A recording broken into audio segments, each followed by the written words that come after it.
The sulfur cycle in agriculture. Introduction. Sulfur, as nitrogen, is a vital ingredient for crop growth. Often linked to each other in biological processes, both elements form an inseparable team.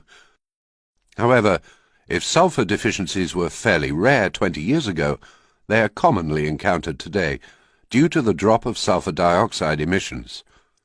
Thus, sulfur has become a main concern in agriculture today. The following animation explains the sulfur cycle in agriculture. Sulfur can be brought to crops by application of mineral fertilizer or manure. It is also available in soil organic matter and in the atmosphere.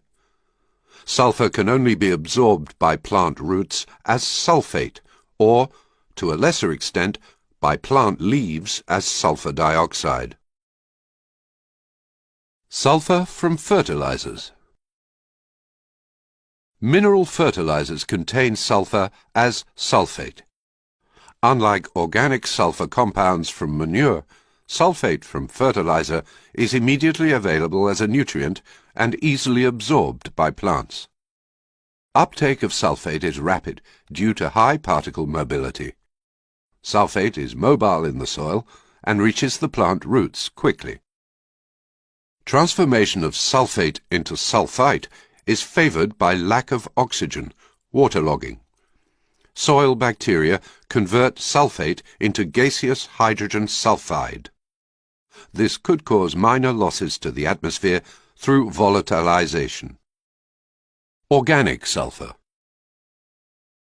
Application of manure containing sulfur mainly as organic compounds will enrich the soil organic matter pool. Immobilized sulfur is not immediately available for plant uptake, but needs to be mineralized first. Mineralization of soil organic matter to sulfate is a slow process. Only a small part of sulfur in the soil is mineralized during the growing season, mainly during late spring and summer. Transformation of organic sulfur into hydrogen sulfide is favored by lack of oxygen. Anaerobic fermentation converts organic sulfur into gaseous hydrogen sulfide. This is lost to the atmosphere by volatilization. Most volatilization losses from manure occur during storage. Sulfur from the atmosphere. Sulfur from natural events